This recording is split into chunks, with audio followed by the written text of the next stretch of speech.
nilitoka hapa area ya Kaju.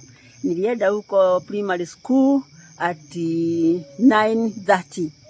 Nikakuta ile washman anaitwa Shoba aliaga dunia. Sijui ni kwa nini.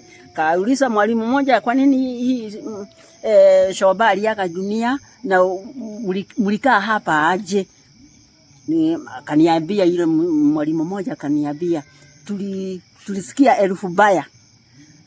Watoto wakasema tumesikia herufi baya hapa, tunasema hiyo ni kitu kilimekufa huko ndani. Nikauliza hiyo mwalimu, na kwa nini mligoga mkasikia ni kufuge ndani? Mlikataa kufugua. Polisi kulikuwa saa hii, polisi manaingia saa hii malichukua hiyo mwili makapeleka kwa kifugi. Na kile kilifanya tunje hapa ni mmoja wa area kwangu pia amefariki, na nilihakikisha kweli amefariki kwa sababu hata mimi ndiye nilimtoa mahali alikuwa. Yani ni watchman na alikufa siku ya Jumatatu na leo ndio ametolewa na polisi. Na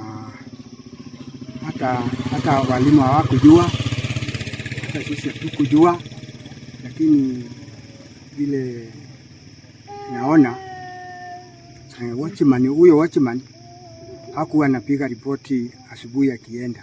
Darasa alikuwa hizo haitumiki, hata hakuna mtu ananyaka huko. Watoto wanasomea pande hii nyingine, lakini pande hiyo ya juu hawasomei huko.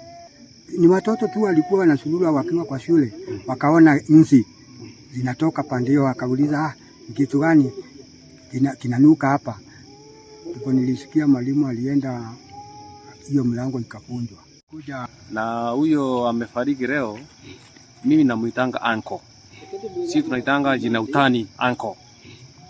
Sasa mimi nimeshuhudia leo, kwa siku kadhaa sijamuona, lakini nimesikia nikitoka kwa nyumba yangu nikaona watu wamekomana hapo kwa gate. Nikauliza kwani kunaenda aje, nikaambiwa ni watchman amefariki hapo kwa shule. Kwenda nikamtazama, nikaona ni yeye. Venye watu wanasema ni Monday, siku ya mwisho kuonekana ilionekana Monday.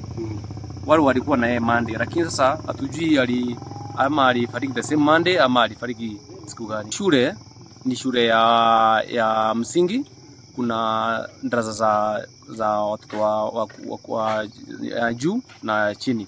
Hizo darasa zina kama store. Ni kama store. Sasa alikuwa